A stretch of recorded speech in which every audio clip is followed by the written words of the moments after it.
সময়টা ১৯২৯ সালের ডিসেম্বর মাস। হাঙ্গেরির ছোট শহর সলনকের আদালতে চলছে এক ভয়াবহ মামলার বিচার, যার অভিযুক্ত এই শহরেরই খুব কাছের এক গ্রাম নাগিরেভের অন্তত অর্ধশতাধিক নারী, যাদের বিরুদ্ধে অভিযোগ তারা তাদের নিজ স্বামীকে ইচ্ছাকৃতভাবে বিষ খাইয়ে হত্যা করেছেন। এ ঘটনায় চাঞ্চল্য তৈরি হয় পুরো ইউরোপ জুড়ে। ২০০৪ সালে বিবিসিকে দেওয়া এক সাক্ষাৎকারে নাগিরেভ গ্রামের মারিয়া গুনিয়া নামের এক নারী জানান, তার শৈশবে এই ঘটনাগুলো প্রত্যক্ষ করেছিলেন নিজ চোখে। রাজধানীর বুদাপেস্ট থেকে ১৩০ কিলোমিটার দক্ষিণে অবস্থিত কৃষক অধ্যুষিত এই ছোট্ট জনপদ নাগিরেভে ১৯১১ থেকে ১৯২৯ সাল পর্যন্ত ৫০ জনের বেশি পুরুষ রহস্যজনকভাবে মারা যান। তদন্তে উঠে আসে এক নারীর নাম চুচানা ফাজেকাস। পেশায় ধাত্রী, কিন্তু গ্রামের সবচেয়ে বিশ্বাসযোগ্য মানুষও তিনি। ঘটনাটি নিয়ে তখন নিউ ইয়র্ক টাইমসের প্রতিবেদনও জানানো হয়, সে সময় পুরুষদের বিষ প্রয়োগের অভিযোগে প্রায় ৫০ নারীকে বিচারের মুখোমুখি করা হয়েছে। নাগিরেভে কোনো চিকিৎসক ছিল না, তবুও সন্তান জন্ম থেকে রোগ সারানো সবকিছুই ভরসা ছিল এই ফাজেকাসের উপর। কিন্তু তার কাছে ছিল আরও এক বিশেষ ওষুধ, যা দিয়ে মেটানো যেত জীবনের দীর্ঘ কষ্টের সমাধান।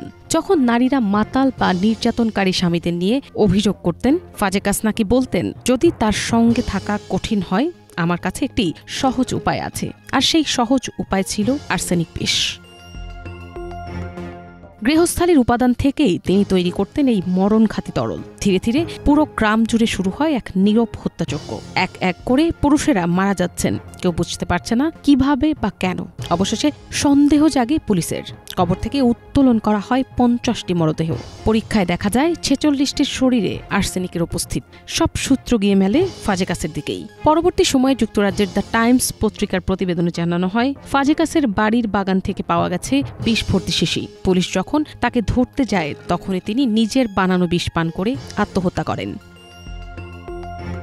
এই ঘটনার বিচার শুরু হয় ১৯২৯ সালে।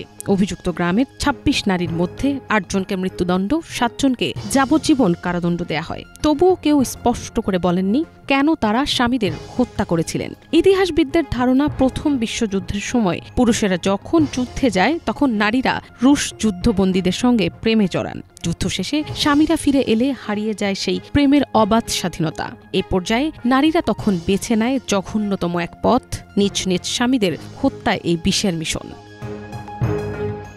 এই ঘটনার পরে জানা যায়, শুধু নাগিরেভ নয়, আশপাশের অঞ্চল মিলিয়ে বিষ প্রয়োগে মৃত্যুর সংখ্যা প্রায় ৩ শতাধিক। আজ নাগিরেভ শান্ত স্বাভাবিক, তবুও ইতিহাসের পাতায় রয়ে গেছে সেই এক নাম, যেখানে স্ত্রীদের হাতে স্বামীদের মৃত্যু হয়েছিল নীরবে, নিয়মিতভাবে।